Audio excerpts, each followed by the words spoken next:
Hello mga ka-food trip! Welcome sa The Food Compass.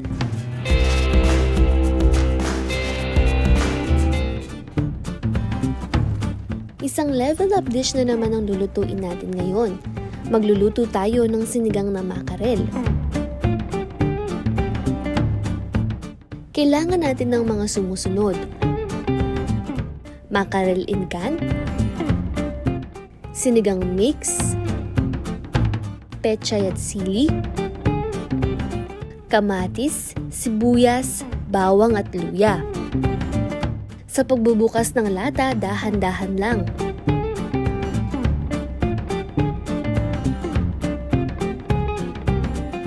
Sa isang pot, igisa natin ang bawang.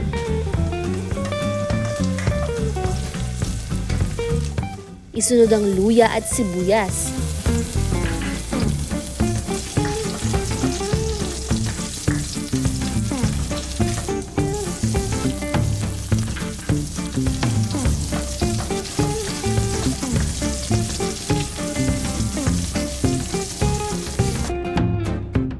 Pag nagisa na, ilagay na natin yung mackerel at kamatis.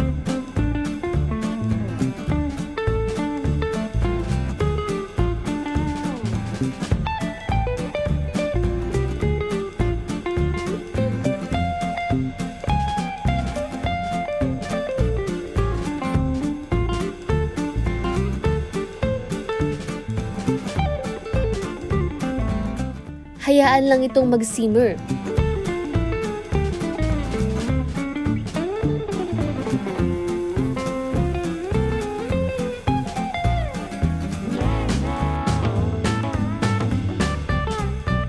Isunod na ang sinigang mix.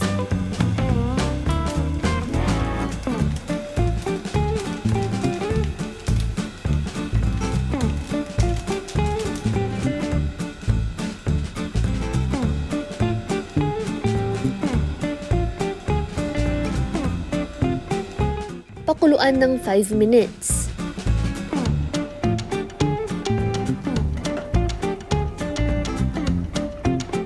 Ilagay na din dito yung sili at timplahan ng asin at paminta.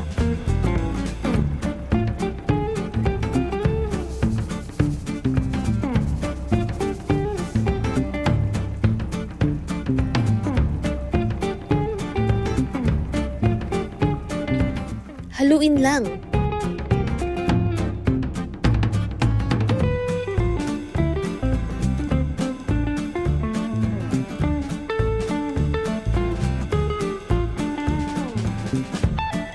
Bago takpan, ilagay yung pechay.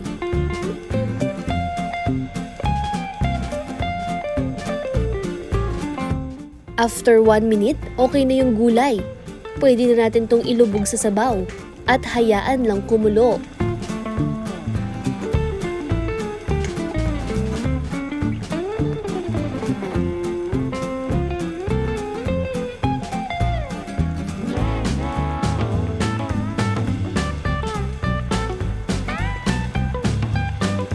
Ayan, kain na tayo.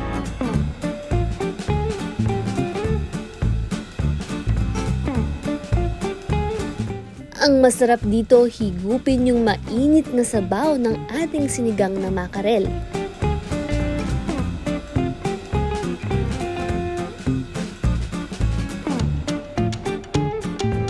Para sa iba pang mga recipe videos, mag-subscribe lang sa aming YouTube channel and hit the notification bell.